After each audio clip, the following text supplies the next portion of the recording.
bank ini di tengah dihack habis, dia mikir gimana caranya sistem ledger di dalam bank ini disebar ke semua komputer di dunia. Jadi namanya nodes Bitcoin ya. Jadi nodes Bitcoin itu adalah yang running semua ledgernya. Jadi gue tuh bisa running ya, dan gue running juga nodes Bitcoin. Ada banyak orang, ada puluhan ribu bahkan ratusan ribu yang running ini.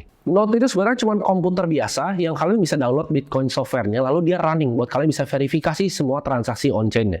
Jadi ledgernya itu nggak di satu tempat, kayak misalnya Bank BCA gitu. Bank BCA mungkin ya dia ada beberapa server, tapi dia doang yang punya ledgernya. Sedangkan Bitcoin ini, node tersebar di komputer-komputer orang rumahan, jadi nggak akan bisa mati networknya. Kayak gue bilang tadi, problemnya dengan tempatnya satu, dihack itu langsung bubar ledgernya. Jadi kalian gambaran simpelnya seperti ini. Komputer tinggal download software Bitcoin itu jadi running node di situ.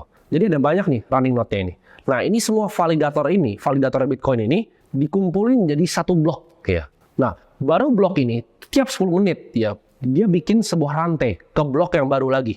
Jadi ini dikumpulin, dipooling semua jadi suatu blok. Udah jadi bloknya setiap 10 menit dia bikin rantai ke blok yang lain. 10 menit lagi dia bikin rantai ke blok yang lain lagi. Dan ini udah dibuat dalam softwarenya. Jadi ini udah pre-program semuanya. Dari genesis blok atau blok yang pertama sampai blok yang sekarang nih. Jadi tiap kali kalian transaksi Bitcoin, semuanya itu dicatat ya di distributed ledger tadi, dijadiin satu validator jadi blok ya. Ini namanya blockchain. Nah, banyak banget orang-orang di YouTube yang ngomongin tentang blockchain, tapi mereka nggak ngerti konsep aslinya seperti apa.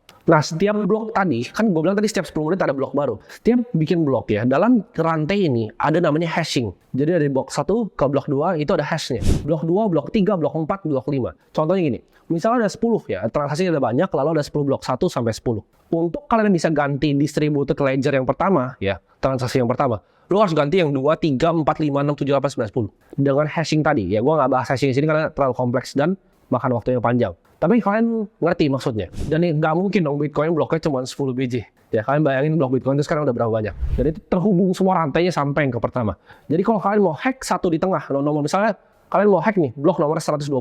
Lu harus hack dari nomor 1 sampai nomor sekarang. Possible nggak? Jawabannya enggak. Untuk satu aja itu makan waktu, makan kuantum komputer gitu. Untuk bisa kalian pecahin satu. Karena encryption namanya SHA-256. Itu butuh kuantum komputer untuk pecahin satu. Untuk pecahin semuanya, hampir mustahil. Itu nggak ada yang pernah bisa bobol selama dari 2008 mulai white paper sampai sekarang. Padahal bounty-nya, ibaratnya imbalan untuk ngebobol itu sangat besar. Dan kita tahu manusia itu sangat pintar. Banyak banget hacker-hacker yang super jago di dunia. Tapi nggak ada satupun yang bisa ngehack